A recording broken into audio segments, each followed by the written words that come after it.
It's a very good morning to the Gelding.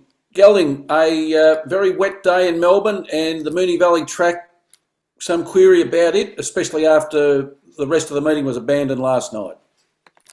Good morning, Professor. Good morning, listeners. Good morning to the... Good morning to the Gelding. Oh, Gelding, very wet day. Hang on, Gelding, I'll just get rid of that background noise. Some query about it, especially... There we go. Sorry about that. There we go. Technical difficulties to and the faults. live audience you've got, Professor, in Yeah, the studio. Yeah, live audience in the studio for me this morning. Very good. Will we be getting a couple of guest appearances on the show, will we? No, but there'll be some cheering in the background, I think. Okay. Yes, Professor, as you said, what a terrible day the Moonee Valley Club has got for their major day. And as we were discussing, I think only last week on the show, last night's adventure, where I think it's just a typical greedy grab by a club to try to maximise as much money as they can by running a race meeting on the track in wet weather. And as we saw, the main races were abandoned anyway. And now they've been added to today's racing. And the Cox Plate and their Manikato Stakes, their two Group 1 races, will be the third last and now the last race. After 17 races have been put on them. So 16 races before. A soft 6, as you said, Professor, but it's going to be a lot worse by the time the main races come around. Imagine how dug up that inside's going to be. Well, Gelding, we have spoken about this on this show before. Last year we spoke about the folly of running two race meetings on the same track within 24 hours of each other. And it's come to pass that all the things we said could go wrong last year, it's happened this year. And how foolish do people look, especially how happy would you be with a horse running in the Manikato to be running last race on the program with so many races run on at the present soft 6, but it's pelting down in Melbourne at the moment. So who knows what it'll start like? Who knows how it'll finish? Well, if you're Mar Eustace, who has Coolangatta and Bella Nipotina in the race, they've got training centres all around Victoria now, no longer in Caulfield, say Ballarat or Cranbourne or something. So they've taken the horse to the races last night. They got on the track. I saw Coolangatta get on the track and almost bloody buck Jamie Carr off when the clap of thunder went off. Then they've brought them back in, put them on a float, saved Coolangatta to Ballarat, driven from Moonee Valley back to Ballarat to put her on a float again today to bring her back to the races. That can hardly be an ideal preparation for a Group 1 race. No, we wouldn't do it. That's right. We wouldn't do it to our athletes, would we? No. So, look, it's just the club hanging out. You know, they pump all this money into the Cox Plate to be the weight for age championship of Australasia. Well, how much respect do they have when it was the second last race on a 19 race program of 2 races? I don't know. Yeah, now it's going to be, the 15th race, and the Manikato will be the last one, but I don't know. Professor, why couldn't do they need a second meeting on the Friday night? Because it always used to be the 3 days of Caulfield, Cox Plate would have their main day, and then you'd have the 4 days of Flemington. Yeah. Or if you want a second meeting, do what Caulfield do. Have it on a Wednesday or a Thursday. Yeah, to allow the track to come up. Yeah, common sense would seem to be the best. Oh, Gelding, common sense and sport. Committees know better, Professor. Common sense and sport, two words that are mutually exclusive to each other. Yes, exactly, Professor. All right, Gelding, what are your two best bets for today's Cox Plate meeting at Moonee Valley? Well, Professor, I've gone the Drummond Golf Vase for 3-year-olds, race 7.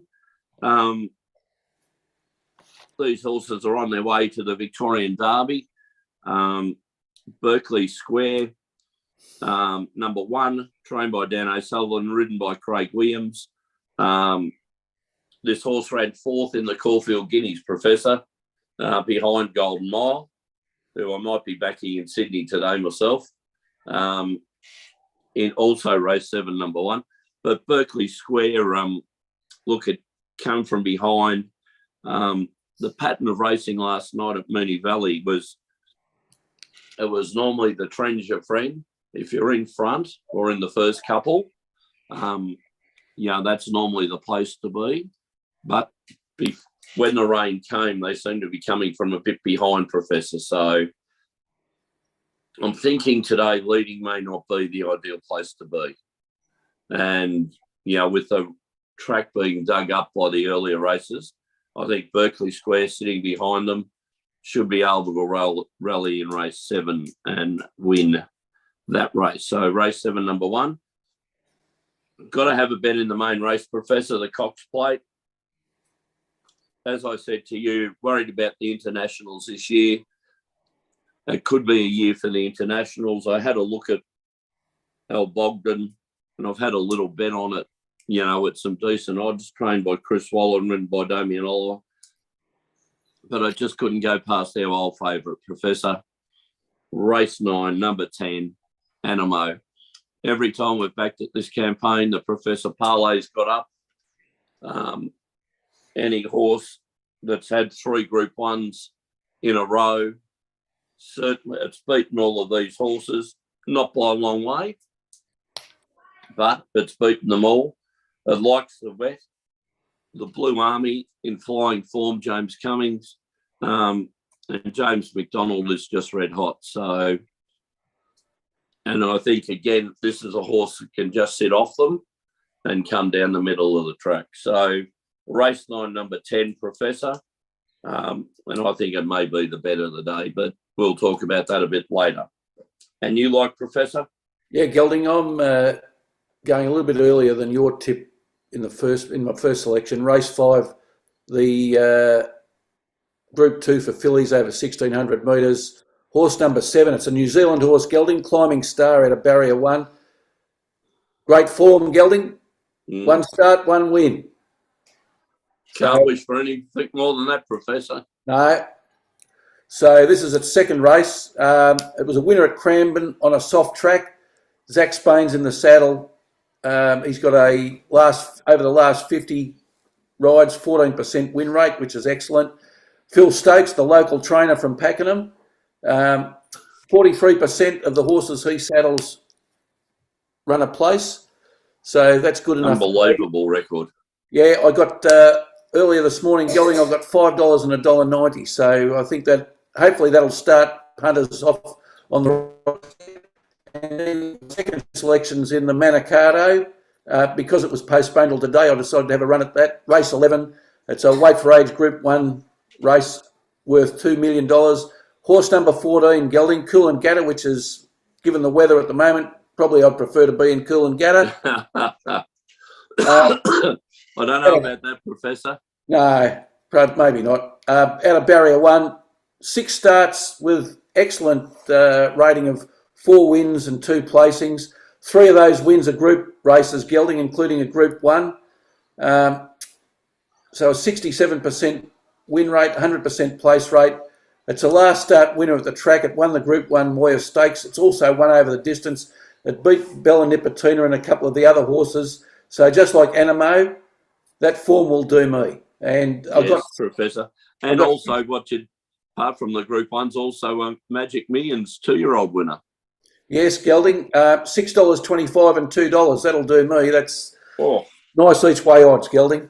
A nice bet, Professor. So, sorry, Gelding. I'm just a bit worried the horse may lead. Hopefully, he can grab a sit behind them. But yeah. But anyway, a good, nice each way bet, Professor. All right, so my two horses, Gelding, race 5, horse 7, Climbing Star, and race 11, horse 14, Coolangatta. And might I add that there's a horse that both you and I like running in race 3, the Red Anchor Stakes, 1,200 metres for 3-year-olds. It's a Group 3. Number 2, Sweet Ride. Yes, coming down from Sydney and Annabelle Neesham. It would have been our 5th pick, Professor. Yes, it would have been. It would have been, Gelding.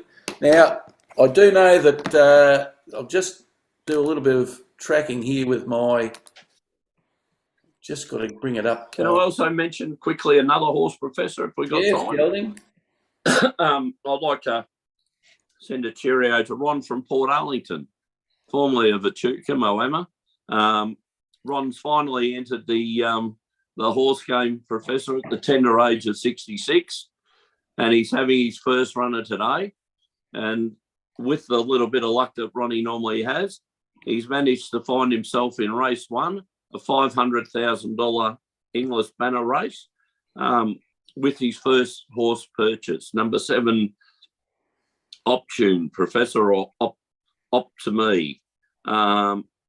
So, yeah, pretty good value around about the 20-1, Professor, in a 7-horse race on a track that we don't know, with all 7 horses having their first start, because they were purchased as 2-year-olds purchased in an English sale.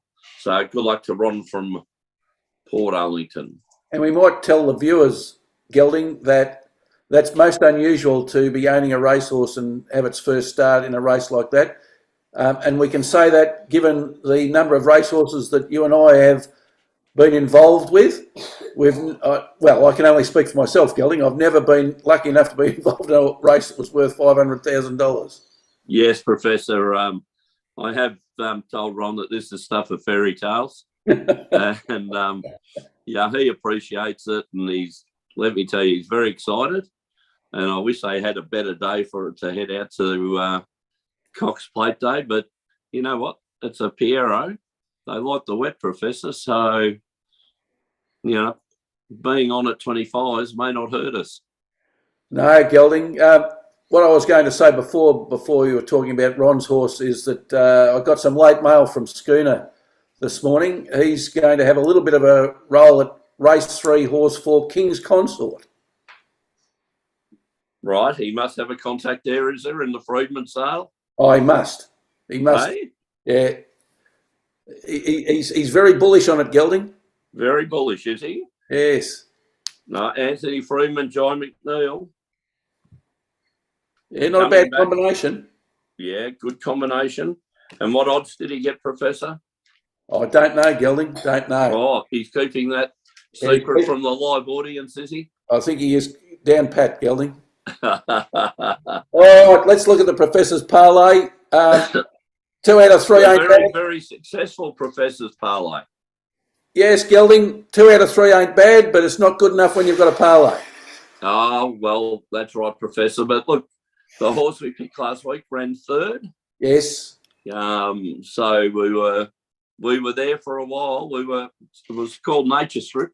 It was Nature Strip we were on, wasn't it? Yes. Yeah. Ran 4th, sorry. We were leading at the 150 metre mark, Professor. Well, as I said to somebody I was talking to, what hurt Nature Strip was it burnt a lot of petrol at the start of the race to get over into the front. Yeah. You know what a fan I am of J Mac, but people said he was concentrating too much probably on Eduardo. That left him an open shot for all the horses at the back by setting such a fast pace. Yeah.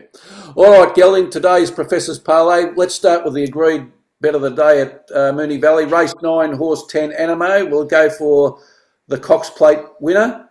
Yeah. Parlay that into the Dallas Cowboys to beat the Detroit Lions. Dallas having a pretty good season. They're 4th in the NFC. They've won 4 from 6. They've got a plus 12 points differential. And they're playing at home, and I think they'll beat the Detroit Lions, who are currently 15th. They've only won 1 game from 5, Gelding, and they've got a minus 30 points differential. Pretty disappointing from them. Disappointing start. So Dallas at home and $1.30. I think I'll take that any day. And let's parlay that into the Premier League, where we've got Man City to beat Brighton and Hove Albion. Wow. Man City currently second. They've won 7 from 10. 2 draws, only been beaten once. Plus 23 Gelding, which is the best in the Premier League by goal difference, which is the best in the Premier League by 9. So Man City playing at home, almost unbeatable. Brighton and Hove Albion, ordinary season. They're 10th. They've won 4, drawn 3, but only a plus 3 goal differential. So I would expect them to go down to Man City, and $1.16, that represents good value. 7-2 the parlay, Gelding. That's nice, Professor. That seems to be roughly the odds that we're getting it up at the moment. So that's always nice. But, gee, some big names there, Professor, in the parlay. Yeah. Animo, a Colt worth about $50 million. The Cowboys and Man City, I don't think you can get bigger football clubs in their jurisdictions, could you? No, you couldn't, Gelding. So hopefully we're on the money there. Sports Fan Radio tomorrow, as always, at midday. So all of the panel except yourself with a prior commitment, unfortunately, but that's all right. Well, it is Ron from Port Arlington, but yes, in Melbourne.